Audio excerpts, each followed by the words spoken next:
Hey everyone, we are back for our second season, first episode with Tongan media personality, actor, model, the incredible JP Foliaki.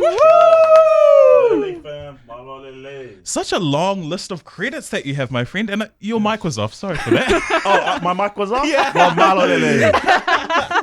Thank you so much, Toko, for coming on to the podcast. Thank you for having me, fam, and congratulations on booking the spot on the show. Well, we had to bring out the big guns for our first episode. Man, Yeah. wow. And you are him. Yes. Malo. How's it going today? How have you been recently? Because as of time of recording, you've been a little bit on your hiatus era, not really making a fuss. What you been up to? I've just been chilling, and just trying to find some downtime. I think I've still been busy, making music now and being in the studio a bit more. But we've been honestly just chilling with family and helping out where I can, like on other friends' projects. Like yesterday, we were helping out for Leia's platform. They've got an event coming up really soon. So I jumped in on there, being just one of the models for the katas. I'm like, I don't know if you can put model down, but I mean, I've done some, but yeah. Surely. You have modeled It's like- in the past. You've walked Yes. runways. Well, I've just been chilling and spending time with family. And you've Nice. also got something massive coming up, which we can't talk about, unfortunately. I wish we could though. I wish we Soon. could. How about instead we talk about what you love about home? So whatever that is, in every episode we'll talk with our guest about what they consider as home, whether that's where they were born or where they moved to or where they currently live, wherever you feel grounded. We talk about home and what we love about that place. Alyssa's going to start us off for this episode. Period. If you listened last season, it was what we love about South Auckland, but we realised not all Pacific people are from South Auckland, so we need to Unfortunately, we're not the rebrand. centre of the universe. Unfortunately. But I'm sticking with South Auckland. Okay. I am 267 hard, Manurewa born and raised. And I think my favourite thing about Manurewa are the people. Our community is so epic, and growing up there, recognising certain faces and places, it's been such a privilege and honour to be from there and to grow up there. So I'm saying the people, my community, the epic. Everyone knows everyone, eh? Yes, very much so. Especially at this time. Yes. I feel like, although it's a somber time, we feel so together. I was saying to my friends that I feel like culture, community and creativity, the 3 C's, are what will get us through this period of grief and mourning, and coming together in Efesol's name, Yeah. I think is what will bring us joy. Well said, my friend. Beautiful. What did you say? Culture, community, and what was it? Creativity. Creativity. I swear I've said that before as well. Oh, Yo, I love that. I swear. I've Our APA written reference, that yeah. somewhere. Not Foliaki even. Indy. I said that. Because but I'm I like think, my I mum. wrote that somewhere, like in my notes or something. I love that. Yeah, same vibes. Same vibes. Creativity, honest to God, like South Auckland is the blueprint for Period. creativity contemporary in Aotearoa. I would agree with you. Yeah. Wholeheartedly. What I love about home, a little bit different, the Manukau City Library formerly, that was at the top of Westfield Manukau, above the food court. So I just have like the fondest memories of going to the library as a kid, getting your library books out and booking your computer and playing Pop Tropica. Did you play Pop Tropica? No, but my sister did. Oh, yeah, I know, yes. because you're a bit younger than me. Because your sister's our age. Oh, yeah. So very much Yes. on trend for Shout our out to generation. Lita. Shout out to Lita. What's Lita up to? Trying to keep me in check, making sure that I know what's problematic, what's not problematic, what I should be doing, what I shouldn't be doing. You know, Period. she keeps me in line. The women in your family are incredibly intelligent, must I man. say. Yeah, they do well. They work hard though. Yeah. Such a Bloody hard. hardworking family. I'm like, gosh, you guys need to slow down. I'm still trying to catch up. Yes, the Manukau City Library, just like the best memories, going to check out your books, and it was so colourful. I feel like nowadays libraries, I love a library, but what? You can't say that. I don't know when the last time you went to a library was. I loved a library. Yeah. No, but the yeah. libraries are so balmy. You know what's crack up? When I feel like I'm trying to get my life together, I find myself at the library. I'm True. like, Yes. okay, what is it about the library that makes you feel like, oh yeah, I'm gonna sort my stuff out, sit down and study. I used to go there, gap it, and try and study when I was doing my last minute ones at uni. True. Yeah, not even like at the uni library. I'll go library south. I'd way prefer a home library rather than the uni library. Trauma that Trauma, place was. truly.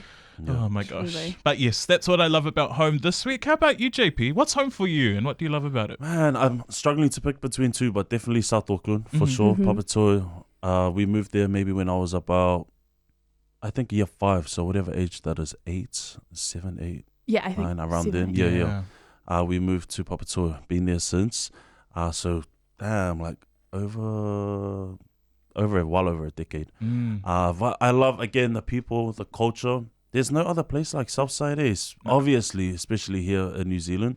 When I go to other suburbs, like other areas of Auckland, no shade, no tea, but I'm just like, man, where's the culture? Like, what is the culture? It's so prevalent in South Auckland.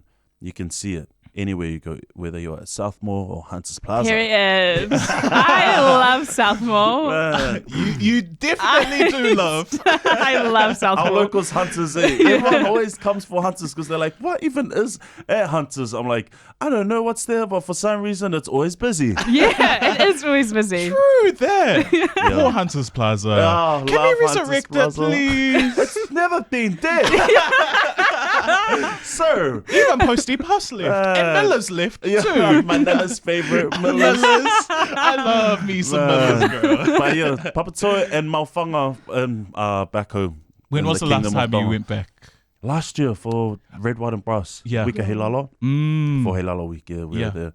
Yeah, something about being back in the islands there. You feel grounded, but also just, it's like just you don't have to worry about anything. Like, like no rush to get anywhere, no rush to get projects over the line or to get to the studio, or that feeling of like you should be doing something productive. You're just like, nah, I'm just going to chill and hang out with my cousins, go to the beach. Yeah. Yeah.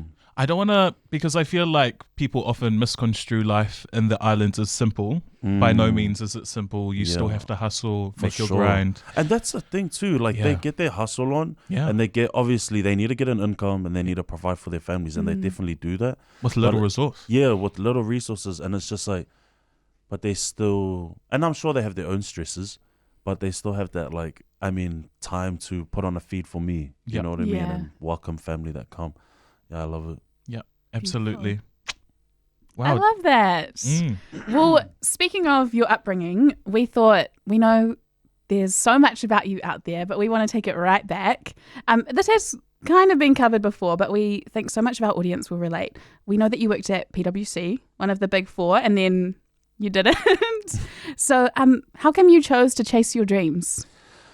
Man, I'm like, what's the long story short version? I think why I chose to chase my dreams, I found myself in a position where I felt that I had no other choice. I had to make the decision in that moment.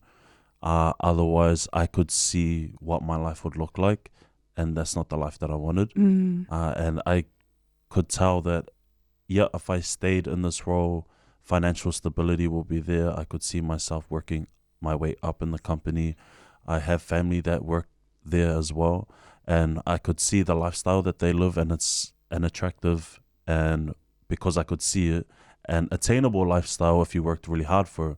But the thing is that I would have loved to have the nice things and the corporate card and the nice car, and to work on level 24 and go and meet all these very important clients and sit there and talk about things I had no idea about. And everyone is yapping, and Friday drinks was a thing. So it's really that it's attractive, and I can see why people would love to work there and why people still are working there if that's your thing. But it just wasn't my vibe, and I was like, I would love to get those things in life, but not this way. Yeah. You know? How old were you when you made that decision? Man, I think so. I think it was 20. If I was, man, I can't even remember, but it was 2020. I got the internship, I think, or 2019. So 2020, I think I was 22, 23. I don't know. I might be lying. I might have been a little bit older, but I'll say somewhere between 22 and 24. You would have been around our age then. Yes. What a massive decision that was. Truly. Incredibly scary, I would think. Yeah, I think it was. I've spoken about it before, so I don't mind touching on it as well. But it did have a massive impact on my mental health. I think I found myself in a place where I was like, I just first actually, I love the people there. Yeah. But the work wasn't connecting with my heart. Like I Yeah. was. I'm like, how do I explain this? I'm like, how do I explain this? As I love the people there, but the work wasn't something that I was passionate about. And I thought it would be the other way around. I was like, I think I can do the work, and the people, I can put up with the people. Yeah. Yeah. But it was the other way around. Like the people were the bomb, and I love the friends that I made there. Shout out to them. But yeah, I wasn't passionate about the work, so I didn't want to stay there any longer. And the more that I stayed there, I did my internship, and then I got offered a full-time gig. And even doing the full-time gig, I wasn't sure if I wanted to take it. You know, my parents were like, like, what, are you crazy? Why would you not want to take this role? And I was like, because in the few weeks that I've spent here, I can already tell that it's not somewhere that I want to be. Yeah. Few weeks. Wow. Few You just weeks. know, You eh? just have a gut feeling, man. And I Yeah. think, people know, where you're supposed to be. And if it's not there, then you need to get out, you know? But there's also the thing of what I wanted to do was get the experience. And maybe I was like, oh, am I just nervous? Do I just feel out of place? Give it a try. Yep. So I was like, you Yeah. know what? And it's such an amazing opportunity. Like I studied for 6 years, 5-6 years, you know? So to get that role, that's kind of where you're wanting to go Yeah. at a place like, to a place like PwC or corporate. Where there aren't many Pacific. Exactly. Slowly that number is rising. rising. But yeah. And I was, in my last year of uni, I was the Pacific Island Law Students Association co-president. Okay. So I was like, oh man, and my association knew what I was like. I'm not your clean-cut corporate looking kind of guy, personality as well. But there's a lot of people in our association that are like that as well. Absolutely. And I had no one. There's a reason why they hold so many socials. Exactly. We need that. No, you truly do. Yo. And I was like, I had no one. Of course, there are people that were working in corporate when I was coming to the association, but no one that I could really kind of say were like me in a way. Do you know what I mean? Personality wise, maybe a few. But I was like, man, if I can do it, it's that thing. If I can do it, then others in the association and my community can feel like they can do it too. And then I did it. I was like, someone else can do it. So what now? So I was like, yeah, not for me. Yeah. Yeah, found myself in a tough place and had to make that tough decision. And I'm so happy I did. Yay. Just look where it's landed you. Yeah, it's Yeah. buzzy. We might have not been talking to you today. It might have been Mike Hosking interviewing you about business capability or something. And I thing will like be that. lying sitting there. Good making morning, things up. Mike. Now that you've moved into like the music and acting space, I feel like Marin and I have these conversations all the time. We're like, oh, you have to be like young and successful right away. But there's also that saying it takes so many years to become an overnight sensation. Do you ever feel like maybe you're like, oh, I started too late, or Man, all oh the my gosh, time. why didn't I pop off when I was like 16, 17, 18, like those other ones? Like, all the time. yeah. I'm like, man, how come my parents couldn't be like Beyonce's dad and chuck me into some strict ass get you on like training? the treadmill Yes, start singing. Why couldn't they feed me almonds? Like, Because I'm allergic, actually. oh no. Nah, but no, yeah, definitely. There's so many times where I feel like it's too late. I'm pushing 30, so I'm 29. I'm 30 later this year in August. But I am, definitely having those moments where I'm like, man, is it too late, But I think if you look at the timing of Red, White and Brass, and that being my first feature film, actually my first official acting gig. Wild. I was an extra on Polly Panthers, but Red, White and Brass was my first gig. That's correct. Yes. So the timing of that,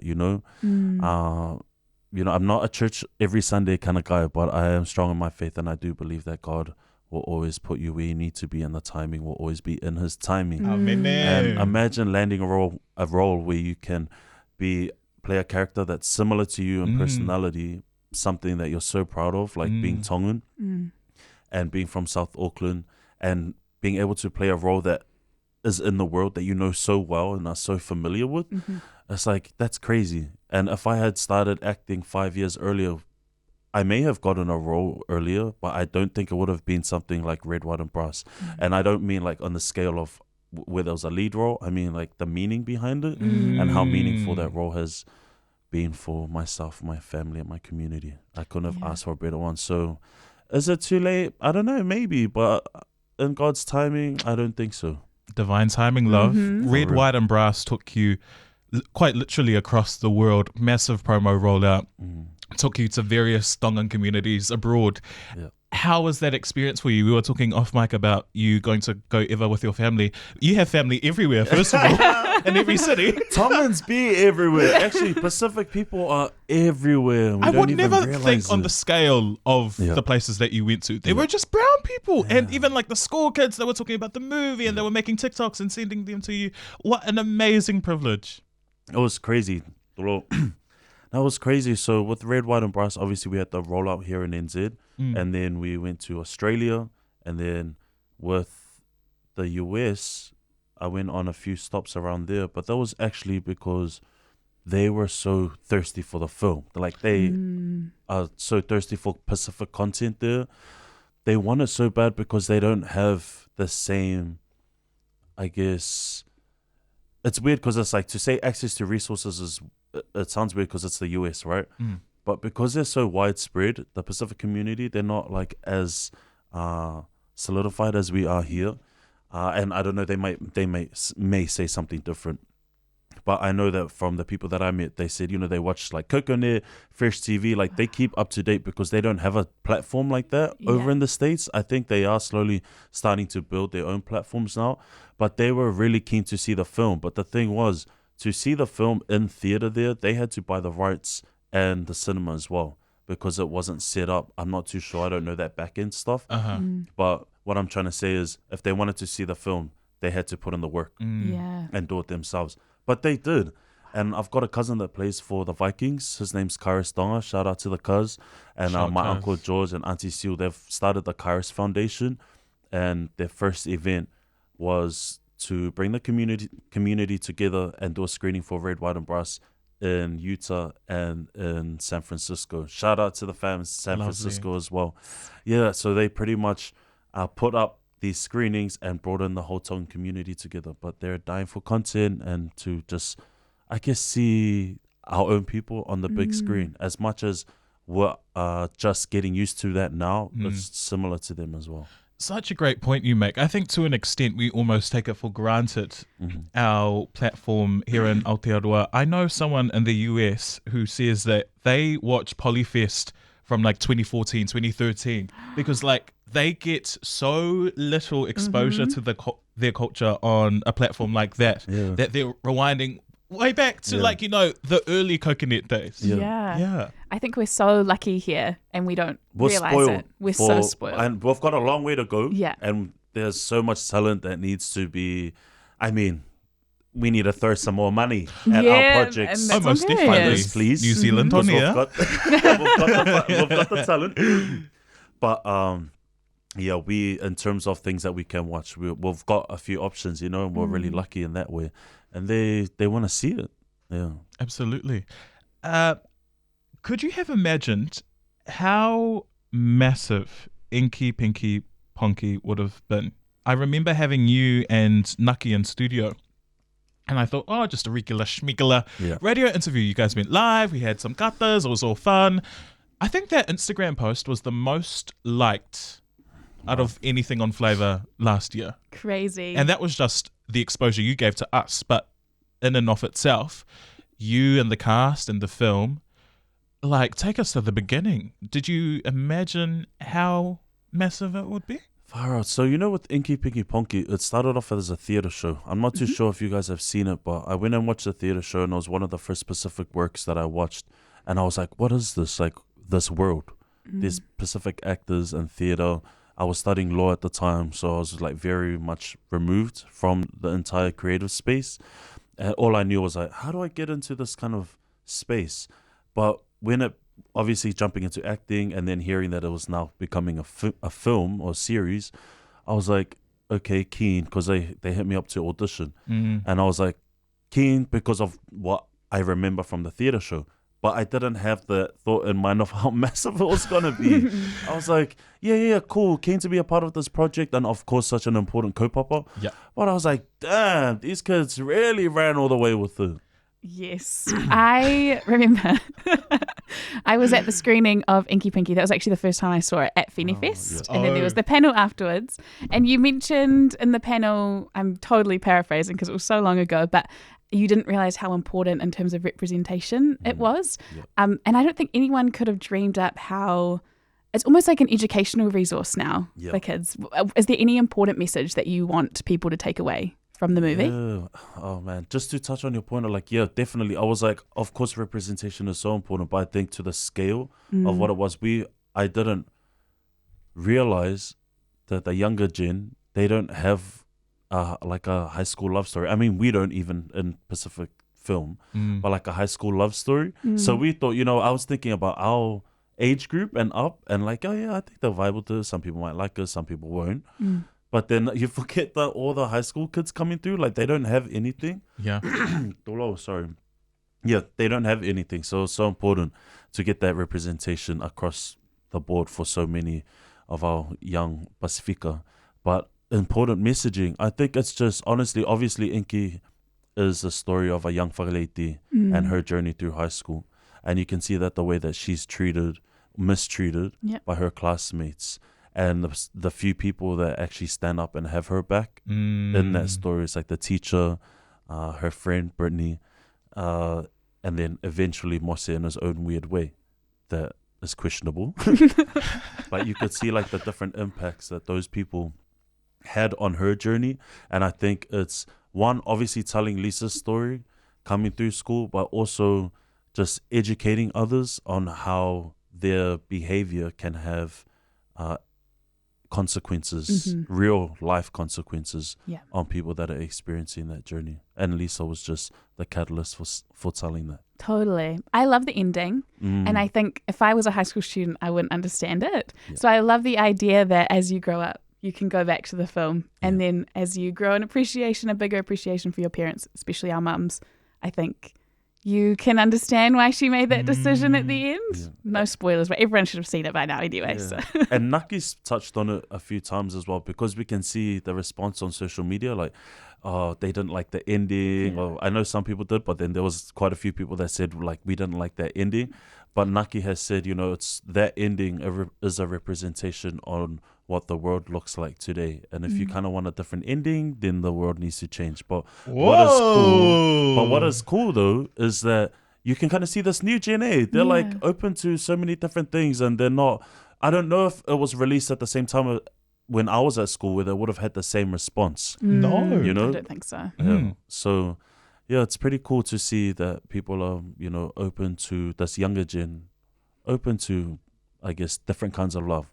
It's beautiful. I loved Mose, but Leai Fafita.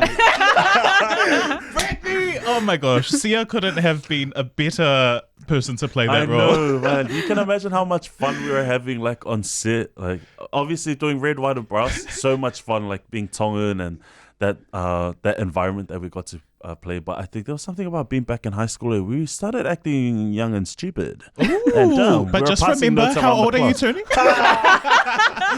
Hey! Cut that part out, eh? Yes, such a good movie, and the kids love it. The kids really do love it. They want to play it at the library all the time, but it's too many swear words, so I know. Moving on from Inky Pinky Ponky, we want to talk about films a little bit more. I have a question here. What are the poly films on your movie Mount Rushmore? There's all this talk in pop culture about what's on your pop culture, whether it's like R&B singers or what have you, but what, given you're an actor, are the poly films on your Mount Rushmore? We did a little bit of thinking beforehand. And Alyssa, you had your own. Oh yeah, can you share your guys' Yes, ones, please? absolutely. Mine's a little bit eclectic, all over the place. I don't know if you've seen the movie Crush. It's on Disney Plus. No. Okay, it's not actually a Pacifica film, but one of the main characters is Auli'i, who plays Moana. Oh, yeah. And it's like a queer love story, and it's true. really, really cute. It's very sweet. So that's one. 1,000 Ropes with Frankie Adams in it, which is like a Samoan, I don't want to say horror, but it is kind of a horror film. Thriller? Thriller, yeah. And it uses like cultural, I don't know, like our gods and our spirits and stuff, and it's just I think it's a great movie. Wait, I think I have seen that. Yeah, it came out a really long time, like quite a while ago. I'd say at least 10 years ago. I love that movie. My other one is Inky Pinky Ponky. It was so important to my community, continues to be just a beautiful ray of light of representation. So I love that.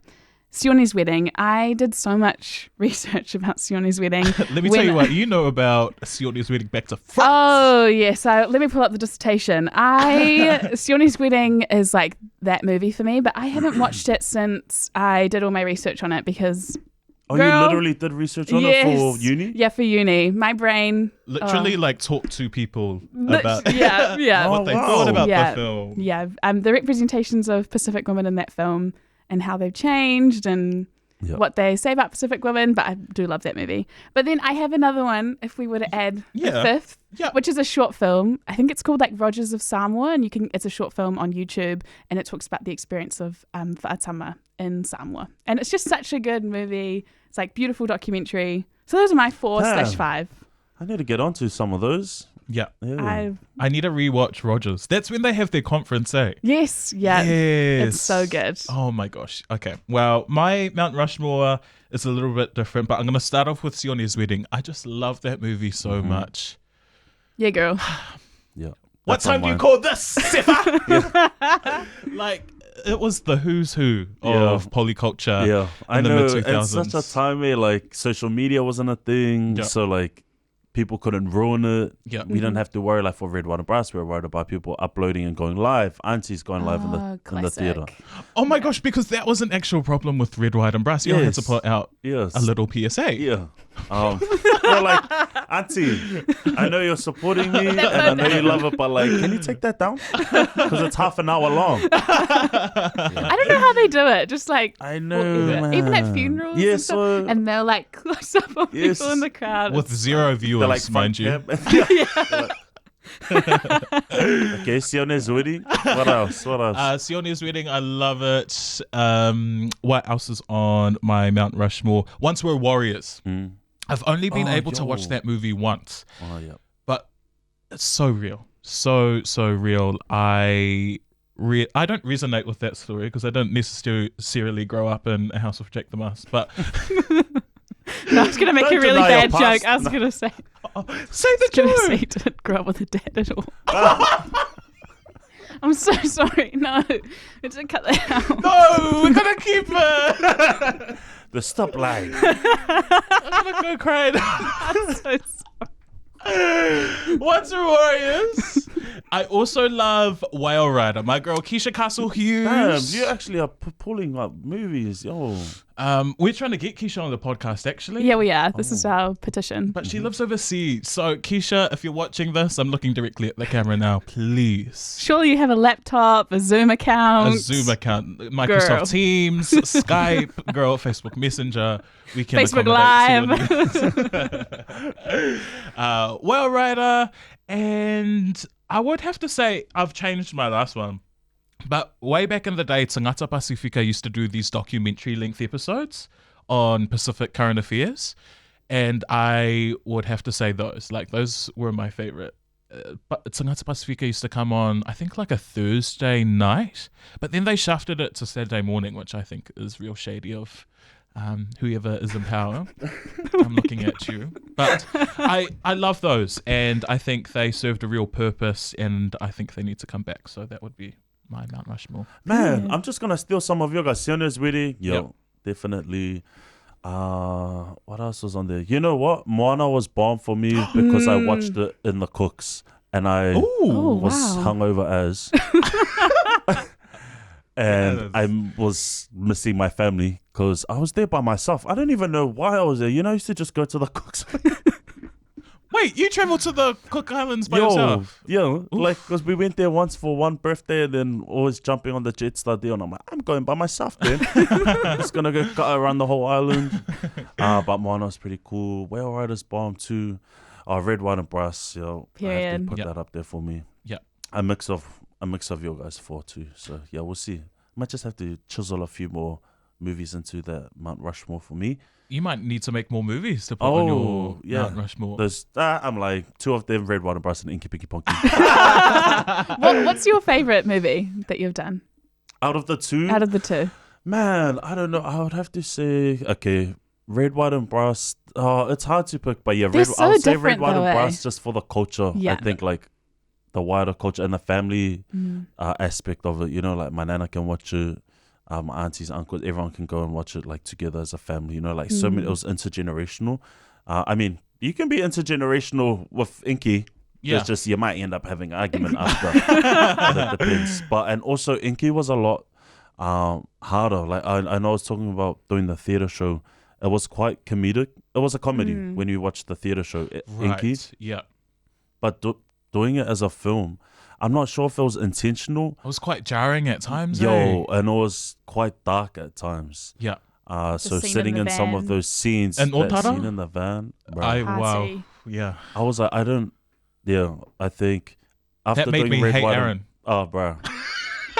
We're Imagine also being trying the, to get him on the podcast. imagine being the guy that's getting that abuse heard at you. Yeah. But I think, and also just sitting there and watching Naki as an actress, you know, play that role. But, you know, you're hearing things that you've heard before, and it's very real.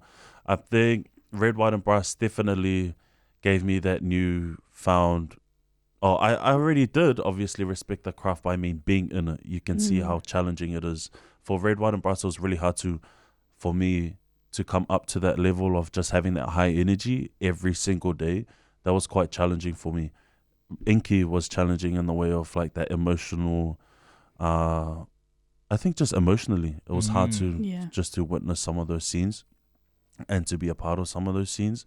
For film, obviously, you have to redo so many takes. So, for example, the scene in the classroom, the scene in the car, like it was like, what the honest to, we're having to redo this over and over and over again. And we actually shot that early hours of the morning. Yes, you did. Yeah, so I went home. I was like, oh yeah, cool. Like that was it. Like that was so intense. Went home and I like woke up a few times, like because I could hear the knocking on the window, and I was like, what the? So this is like for a New Zealand film. You know what I mean? And you think about all these massive actors, and you hear all these stories of how they struggle with their mental health and how they dip into so many different like substance abuses and things. And I was like, if this is what it's like, a small taste of it, I was like, damn, the sacrifice that people make for their craft day and to get the story across is huge. And I don't think people understand just how much of ourselves we put on the line for the sake of the bag. Nothing else.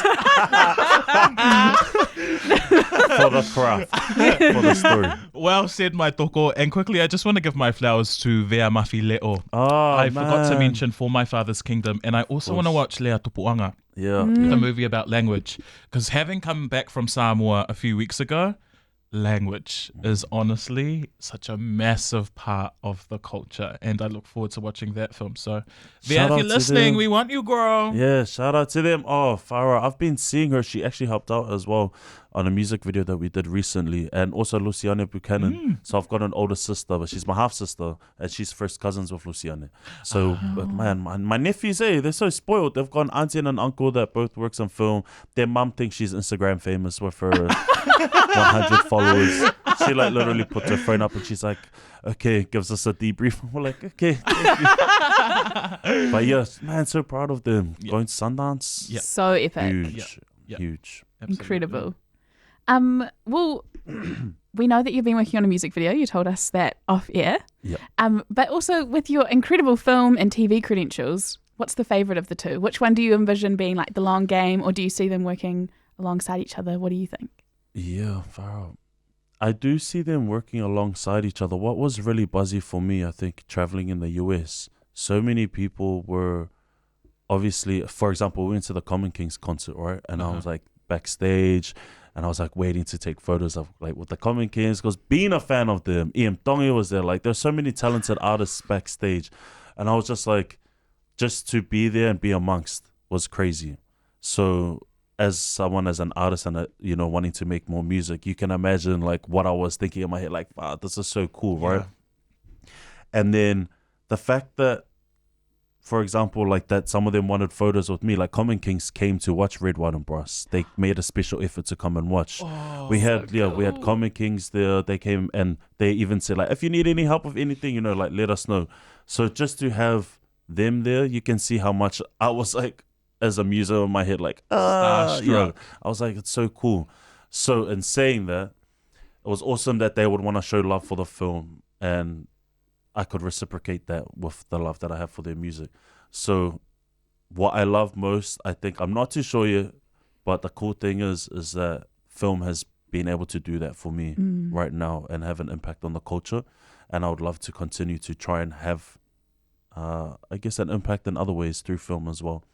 But music, I feel like people haven't been able to even see, like, kind of what I can do in that area. I fear we haven't seen your full potential. Yeah, and just because, like, music, it takes a lot of time and money, but then I've also been open to trying new things. And I was like, oh, yeah, cool, I'll do this modeling gig for my mate. Oh, yeah, cool, I'll go and do this acting audition and then see where it takes me. But it's like always taking time away from being in the studio and making new music.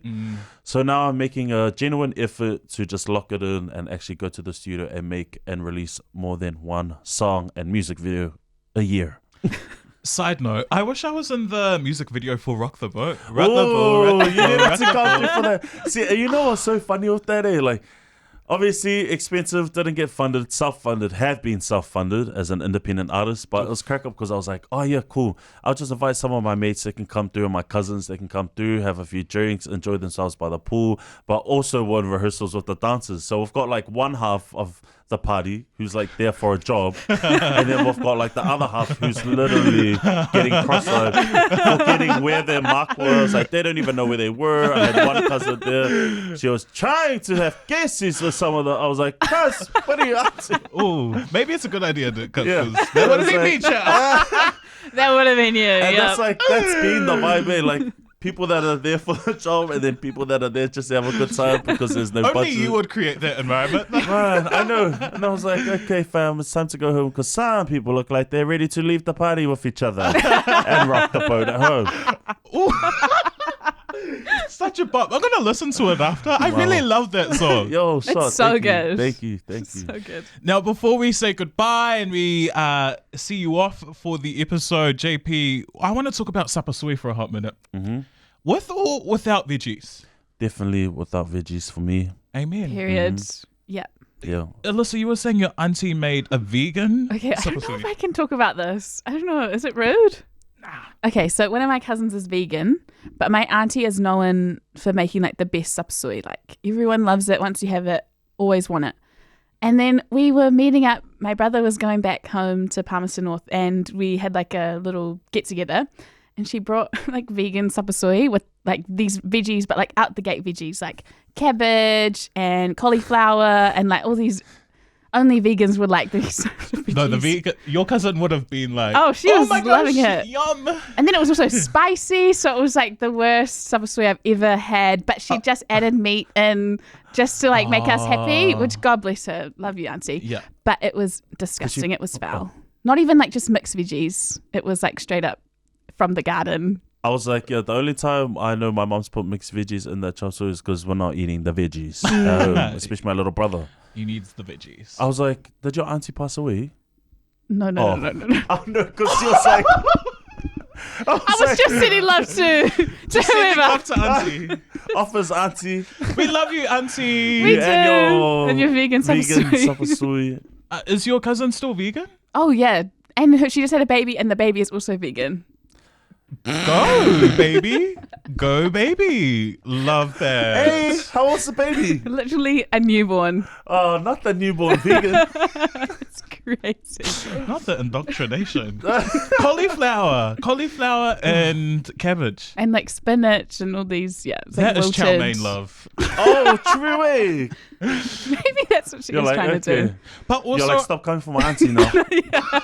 I can say, Not but too you much. can't. I'm sorry, auntie. I love sapasui. Now I feel like sapasui. Let's go get some. I have this caramel latte in my hand. What's your favorite island food?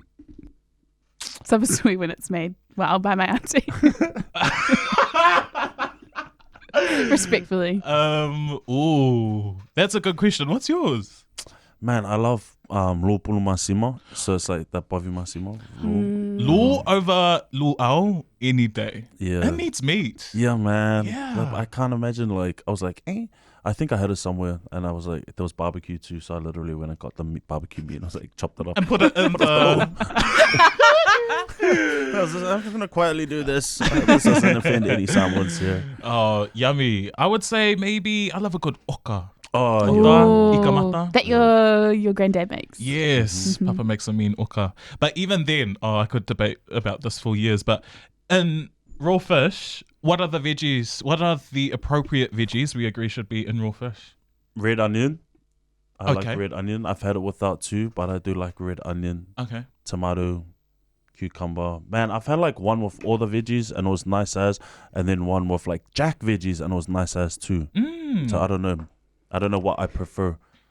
Whatever veggies you guys like. I'm not a fan. Wait, period. what about you? Cucumber. Oh yeah, cucumber. Yeah, I think only cucumber. actuals. Yeah, I remember an estranged family member who I don't talk to anymore. That is strange. Not the estranged girl. Is it your dad?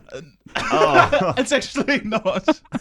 They used to put lettuce in it. Hey, Yeah, which I find is unique. have you had the tuna with lettuce and veggies? It's And like coconut cream? Yo, Is that there's a a Tongan name for thing? that. I think so. Yeah, I've bro, heard that's that. evil. I don't know what I it's like called. that. There's a name for. Oh my gosh, I you've don't unlocked know. the memory for me. Yo, I haven't had that in years. It's too. literally like raw fish, but substitute the fish for tuna. Oh, Yeah. yum. Yeah, I but think I with- could get behind That's that. got lettuce in it. It's Yeah. not as like because you know there's coconut cream hunnets in raw fish. Yeah. Not as much. Maybe I would like that. Maybe I need to try that. Okay, we'll try convert you. Yeah. Definitely please. not veganism though. No, girl.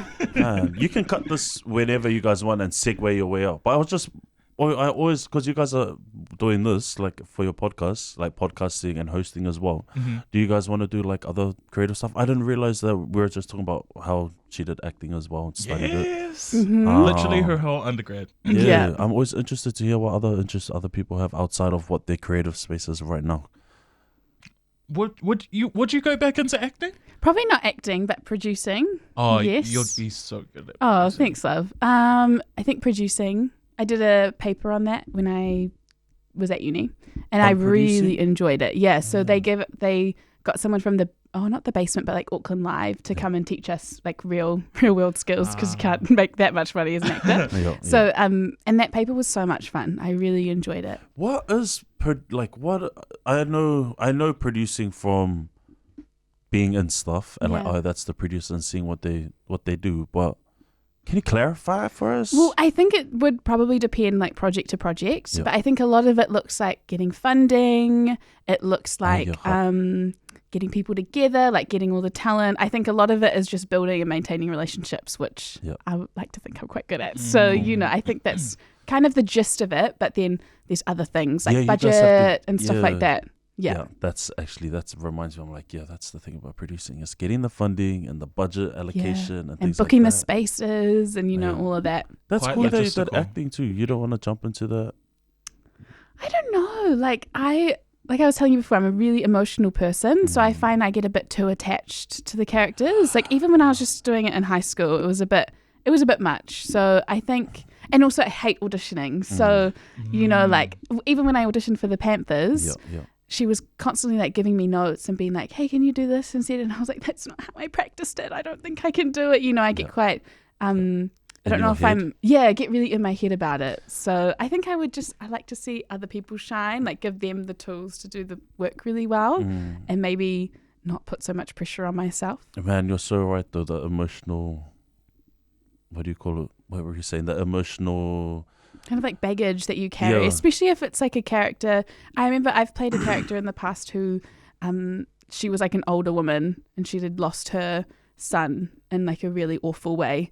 And I felt like I was still that woman afterwards. This is just like a very low stakes production. This is no one's ever seen it. But I was still like carrying that with me for like at least 2 weeks afterwards. And that was a lot. I did not realize how much you have to learn to be able to tap in and out of the characters, like, or any kind of creative work that you do. Until I did like the showcase. It was called the I Am Showcase. I did that a few years back, and that was on my experience like with mental health and working in Yeah. corporate and transitioning out into the creative space. Yeah. But I was like, okay, this is so, like, I'm so happy that I'm creating this work, but why do I feel so heavy? And like even with the red, white, and brass as well, is like trying to, like I was saying before, just maintain that energy. I was like, damn, there really were some days where I was like, I did not want to get out of bed, but I would be like giving the speech to the church. Yeah. And that's like, we're talking about it before. People are like, oh man, that must have been so easy for you, or like, I don't even know if you can act, because you're kind of just playing yourself. And I'm like, no, bro, I was acting, because not long before that, my dad told me that I had to maybe say my goodbyes to my grandma on the phone, and I have to go and like do a massive yappa happy Tongan champion speech in front of the whole church. Do you know what I mean? So it's a massive like emotional commitment, and you have to like kind of learn to be able to detach yourself from the role. And it's quite heavy. It can be quite heavy. A lot of fun, but it can be. I can understand why it's like you're not sure whether you'd want to jump in that deep. Yeah. Well, even when I've done like public speaking before, I remember this in particular. I did a women's breakfast and talked about my mental health, and I realized afterwards that I had overshared, and then I was almost more unsafe emotionally than I was before. I was like relatively okay, and then I shared way too much about my journey, and then had to go away and reconcile that. And so it's sometimes easier just to be myself in those kind of public facing situations, like with the podcast, because I know what I want to share on and don't. But when it's like another character, or it's someone, you're playing someone, sometimes I'll channel those emotions from certain periods in my life, like when whatever, you sometimes have to tap into different emotional places. And I just, I don't know, it's not really for me anymore. But I major props to people who can, and then walk away still healthy at the end of the day. I'm still learning for it. I think there'll be lots of actors in our community. I think they could probably touch on it, but I didn't realize it was a thing. I was like, okay, there was even like a time I was like, is this for me? Because exactly what you're saying, it's the other side of it. I was like, even like traveling heaps, it was so cool to be able to travel a lot and see so many people in our community, and see like the love that everyone has for the work that's being created. But I think the emotional commitment that's required, I was like, oh, I can kind of see why these big artists that on a massive scale, where it's quite hard to stay grounded, and not in a way of being humble or staying grounded as in who you are, but I mean like grounded as in like having time to be still and sit still and sit in that. It's quite challenging. Definitely was a few moments last year where I was like, oh, I don't know if this is the way that I will feel after certain things, and I don't know if this is the space that I want to be jumping into. But then of course, as a creative, you just can't get away from it. It's in you. It really is in you. So I think it's just learning how to navigate and find your way through that and create without having to lose yourself in a way, or for the cope up of whatever the project is, you still need to make sure that you're all good. But I reckon there'll still be something that you could jump into. We'll see. What about you? I feel like you'll be so good. Have you already done some acting? Yes, you did. When? Southside Rise. Oh, high school. Oh yeah, see, no, but that counts. Because people always say, oh yeah, I did this thing back in school, but I'm like, no, because that's actually so important. Because my thing was, there was a show called Law Review at law school, and it was just for the gutters, and it was such a piss take, and it was like, they just take the piss out of like all these social issues. It used to be quite problematic, as you can imagine. These like balangis were going and taking the piss out of anything under the sun. Oh, okay. But I jumped in there, and I didn't do cast because I was so busy, but I wanted to do the band. I was like, oh yeah, I'll just jam the band. I was like, yeah, we'll see like if I can sing well enough to be in it. So I jammed there, and then I was like, hey, I love doing this. And that's how I ended up jumping into the space, like while I was still at uni. Oh wow, that's so cool. So I still think stuff back in the day is like important. Nah, no acting from me, just on the radio. Just on the radio. Yeah, I don't know. Even that's kind of acting in a way, though. Totally. Do you feel? It is. Sometimes when we sit here together and he's doing his show, it's like, and I watch you like become almost like a different person. But it's just you, but just like a heightened version of yourself. Oh, definitely. There have been weeks where I just don't have it in me. Last week was the end of last week was just tough. But I don't know. But even then, I don't think radio is my end game. Like a lot of people in radio will say radio is their dream job, but I can't say that's mine. Is journalism your dream job? I don't even think that is. Writing? I don't know. I That's don't okay. know. I just want money. That's the end game. Right? Don't we all? I'm not sure, but I know yes. it. I feel like we're always on this constant, I guess, journey to figuring it out. Like whatever it is. I mean, I had no idea 5 years ago that I would be pursuing position. acting. Yeah, in this position, and like I was saying, moments last year where I'm like, is this continuing what I want to do? And yeah, but like what does it look like? I have no idea. Yeah. But yeah. Nah, no acting. Yeah, we'll see. Yeah. We'll see. I don't know. Yeah. I do like producing. Because Yes. I was actually at Tiki Lounge when they held the auditions for Inky Pinky. Oh, true. Did you see my audition? They kept it real secret. So I Oh, saw Elvis did an audition. Oh, yes, because Elvis was supposed to be in it. Yes. Did people know this? Elvis Lopetti was actually supposed to be in Inky Pinky Ponky. Oh my god! But he was away. Was it Celebrity Treasure Island or in LA? You know that he travels. Truly. He Elvis does stays travel. busy. Yeah. But he was supposed to be the coach. We're supposed to have a coach in that scene, and it was supposed to be Elvis. Elvis. Lopetti. That would have Can been you so imagine? good. Oh. It really was the who's who. It really was the Who's who's. what else audition I saw? Aaron, Bianca, Yeah. and I saw everyone but yours. Was Far that out. one a self-tape? I was up north for Far North. Oh. That's why. Yeah, and I That's had to do a self-tape. because for the it. rest they did at Tiki. Yeah. Mm. Oh, really? Yeah. Oh, true. Yeah. So I had a callback at Tiki, but my first self-tape was up there. And it was, what's so cool? The boys up there helped me with my self-tape. Oh, That's so yeah. cool. Yeah, the boys on. So shout out to Albert Mateni and Vila, of course. They helped me as well. And there was I don't know if you guys have seen Far North, but it's on 3 now. If you're keen to watch it, go and Yes, watch it it. is. But there were some really strong Chinese actors on there. Yes. Yeah. And Yep. one of them, his name's Faye, he was so good because his English, he speaks minimal English, but he can understand. Similar to probably if I was trying to speak Tongan, all good. But yeah, he was explaining to one of our other mates how he saw Mos's character just to help me with my audition tape. And I was like, far out, it's so cool that other creators can help other creators, and also with the language barrier. And then sent through the self-tape and got a callback, which is bomb. But That's I was so up north for awesome. Far North. That's probably why I didn't see it. Yeah. Oh, that's so good. I interviewed Robin and Tim. Oh, man. Yeah, they came in. Wow. Yeah, that was a privilege. Wild being on set with them. Oh, There's wow. a scene, I think it's episode 3, where I'm down on the beach and I'm swearing my head off. My character's hella different on that, by the way. I'm a Tongan drug dealer and I have a Yeah. temper. I feel like I can tell Based the on the vibe is true very story, different yeah. based on the clothes Yeah. and the promo pics. Yo, Yeah. and I'm standing on the beach, swearing my head off and looking straight at Tim. And I'm hyping myself up because I had to run into the scene. And I'm like, what the F happened to the boat? What do you mean? And he's like, your mate stuffed up the boat. And I'm swearing at him, what the hell? Looking at him. Okay, is he going to turn around and jab me? That was a highlight working with them. Yeah. So cool. Bomb. Also, I totally lied before. I am doing creative work at the moment. I totally forgot. My friend is putting on a production at the basement. And do you know what a dramaturg is? No? Someone who basically does will look at the script and give critical feedback about the show.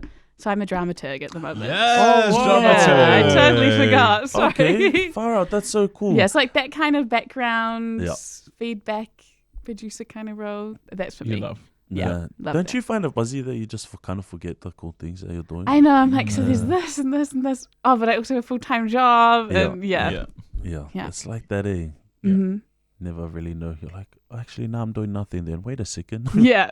I'm doing something. Exactly. Yeah. Party. Yeah, we fully took a segue just because I wanted to ask one random question. I love it. I love it. Scott, you for the goodbye, love. Oh, shit. Where are we? Oh. Wrapping up. Oh shit! No, excuse me. But you can do it now. No, you do it. No, you do Can it. you do it, please? Okay. Thank you so much, JP, for joining us today. You've been an epic guest. So many gems from this conversation. So many. Please come back again. We would love to korero with you more. Have to. I'll be Yeah. back when the EP's out and after this thing that's happening. Yeah, after That we that can't project talk you're working about. on. Yeah. So excited for you. I can't wait to see you after that, by the way. Yeah. We'll It's going to be see. awesome. It's gonna be good. He's gonna be skinny. Okay. Oh gosh. Hopefully I find The what I'm treasure. looking for.